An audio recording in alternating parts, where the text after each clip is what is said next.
ਸਾਡਾ ਜਿਹੜਾ ਕੰਮ ਹੈ ਇਹਦੇ ਕਰਕੇ ਚੱਲ ਰਿਹਾ।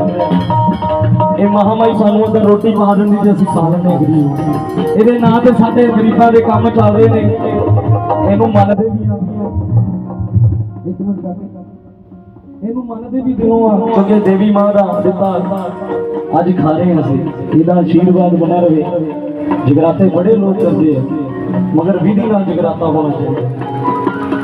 ਜੇ ਵਿਧੀ ਨਾਲ ਜਗਰਾਤਾ ਨਹੀਂ ਹੈ ਜਾਂ ਕਿਸੇ ਨੂੰ ਭੇਟਾਂ ਦੀ ਵੀ ਸਮਝ ਆਵੇ, ਉਹ ਗਾਣ ਵਜਾਉਣ ਦਾ, ਇਹ ਕੀਰਤਨ ਕਰਨ ਦਾ ਕੋਈ ਫਾਇਦਾ ਨਹੀਂ, ਕਲਾਕਾਰੀਆਂ ਦਿਖਾਉਣ ਦਾ ਕੋਈ ਫਾਇਦਾ ਨਹੀਂ। ਇਸ ਕਰਕੇ ਸਾਦਗੀ ਦੇ ਵਿੱਚ ਮਾਂ ਨੂੰ ਮਨਾਉਣੇ ਕੀ ਹੈ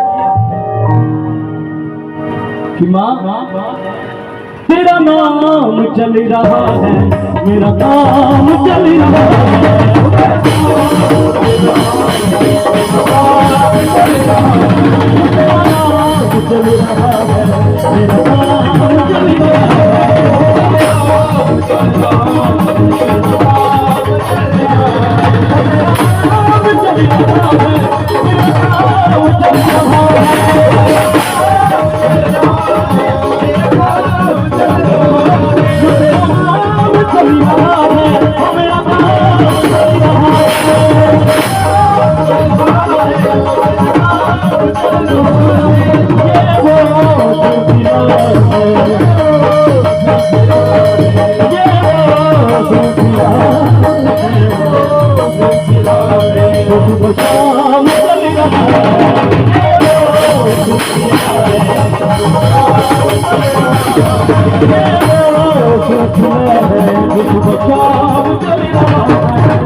No